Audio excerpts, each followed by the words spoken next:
Why do I have to be the caregiver? I never want to take care of my husband toileting. Why do you think I allow you and my son to get married in the first place? It's for a time like this, isn't it? It's not like you're going to be taking care of him for years. 1 year at the most. He's going to die soon anyway, so just have patience. My mother-in-law hated taking care of my father-in-law, who was diagnosed with terminal cancer with little time left to live. The reason why she didn't want to do it was simple. It would mean less time for her to see the man she was having an affair with. As far as I know, my father-in-law is a very kind and gentle man. My mother-in-law must have spent many years with my father-in-law. So how could she do such a terrible things to such a kind person?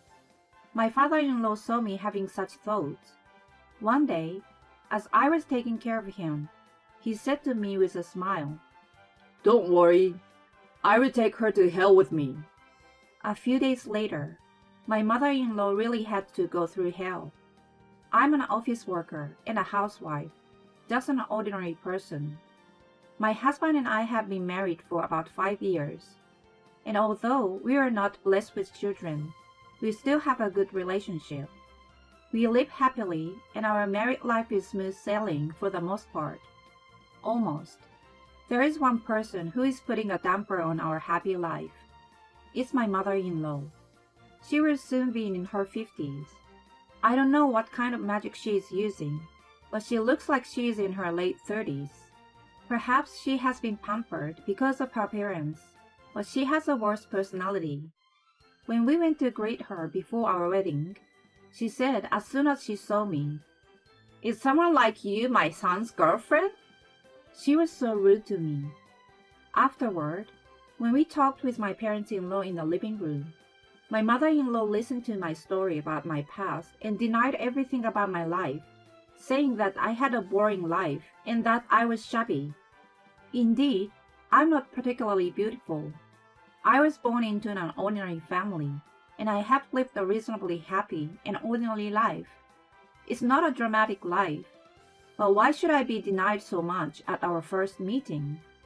My father-in-law, who was standing next to her, told her not to be rude, and my husband told her to stop it, but she wouldn't listen to them. So on the way home after the greeting, my husband apologized to me and said painfully, "I love you, but my mother has always been a person who can only deny things like that, and I don't think she will ever get over her bad habit. So if you're disgusted with this marriage, you can reject it." My husband, who had nervously proposed to me, said this to me. It shows a great deal of determination, and that my mother-in-law is such a problematic person. But I want to marry my husband because I want to be with him. And if I rejected the marriage because of my future mother-in-law, it would mean that I was running away from her. I didn't want to feel like I was losing. What happened after that is obvious from the fact that I have been calling my husband since the beginning.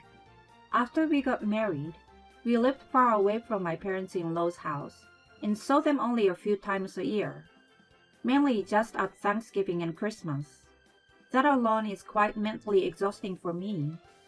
It's fine for me to help her with the house chores. However, she starts by complaining about how I help her, then continues to denigrate my personality, and finally, she starts bragging about how superior my mother-in-law herself was. I learned from this story that my mother-in-law and father-in-law are married through an arranged marriage. I also surmised from this that my father-in-law's family was quite rich, and my mother-in-law had married him for his money. She once said something like, "If he didn't have that much money, I wouldn't have married that old man." In addition, my husband and I had been asked to move in with her, but it was unthinkable for us to live with her, so my husband and I firmly refused. However, my mother-in-law has been calling me quite often lately, probably because she has grown tired of my attitude, and she even yells at me, asking me when in the world I'm going to move in with her. But I can see that if I live with her, I will be mistreated as a daughter-in-law and treated like a servant. In fact, She started saying something like, "The quality of house chores has been declining lately because of that old man. If this continues, my house will become a dump. I wish I had someone to take his place." To begin with, this mother-in-law is so bossy that she has her husband do all the house chores. When we meet at my parents-in-law's house, she talks about her philosophy of what a wife should be and denies me. When my husband and I stubbornly refused to live with her, she finally started threatening us. First, she called me on the phone. "Are you going to let me just die?" Then, she started spreading bad news about us to the neighbors. Finally, she sent an email to the company where I work saying, "Your employee is the worst kind of bitches who disrespect the lives of the elderly." Fortunately, the company handled it as just spam mail.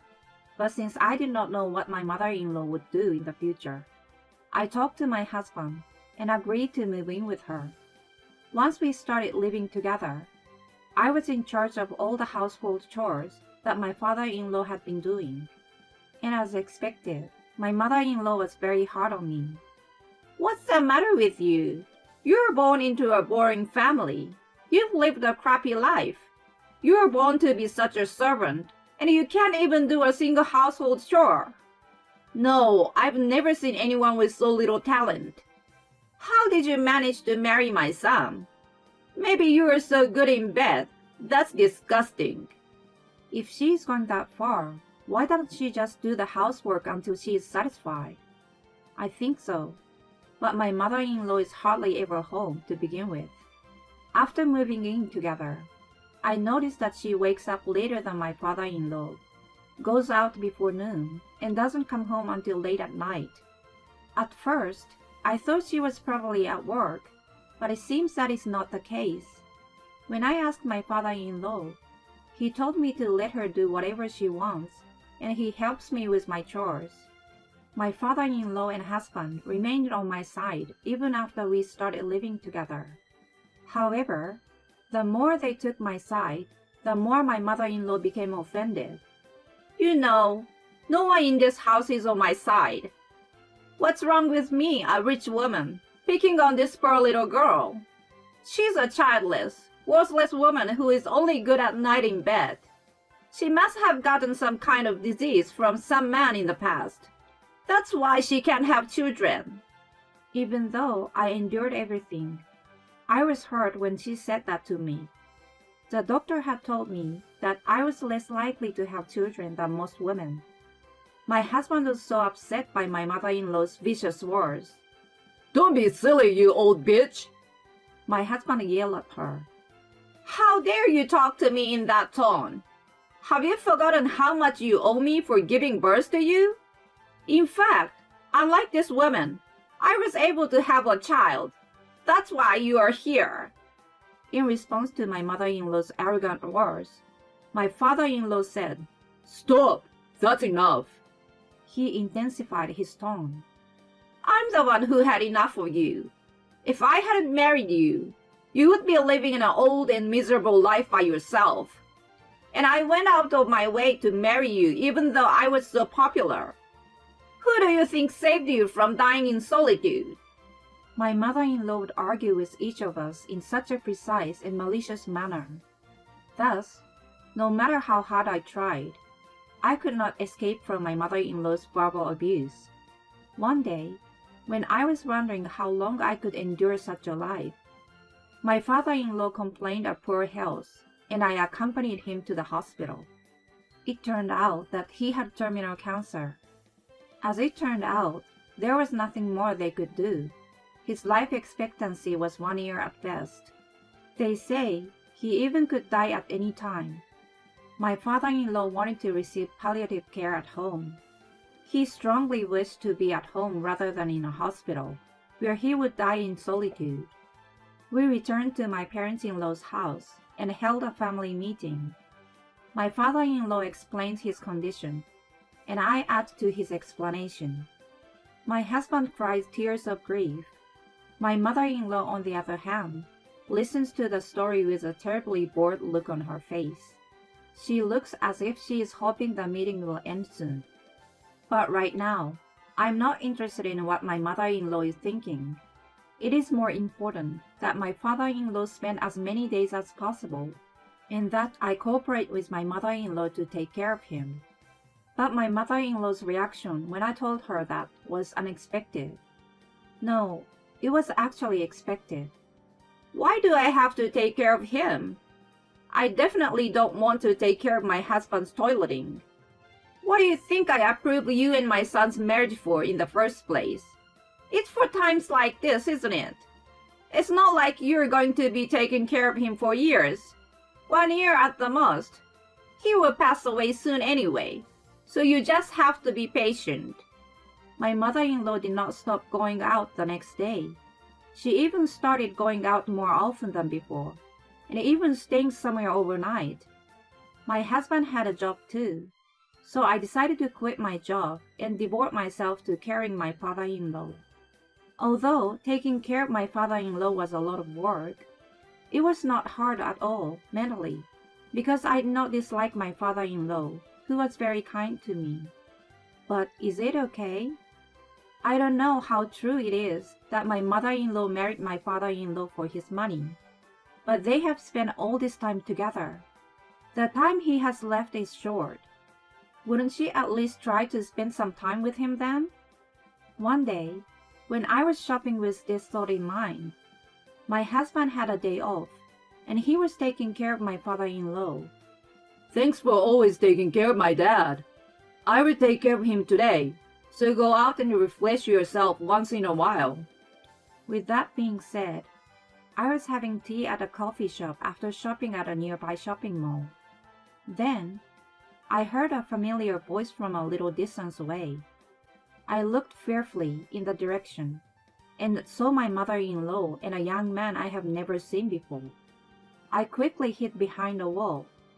I wondered if the reason my mother-in-law had been going out so often was that she was having an affair.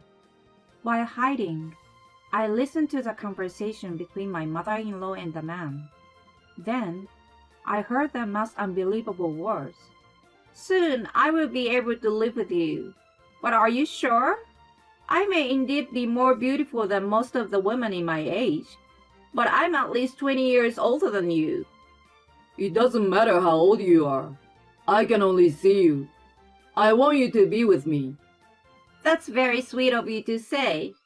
You know, my husband is dying soon. I'm going to get a big inheritance, and I'm going to give you a big allowance too. It was such a disgusting conversation.